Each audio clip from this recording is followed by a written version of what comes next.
बाह्यातून त्याला तेच म्हणते मी खाली बघतर की तिकडे पायपाकडे बघते खाली सोड कशाकडे त्याकडे कसं लक्ष बघ सोड त्याला काय नाही बस कर सर काय सोड काय नाही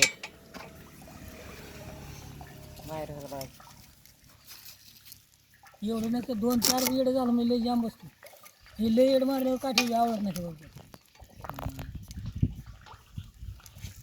4 येड झालं का पायपाला मग फिट होते तुटते का काय तुला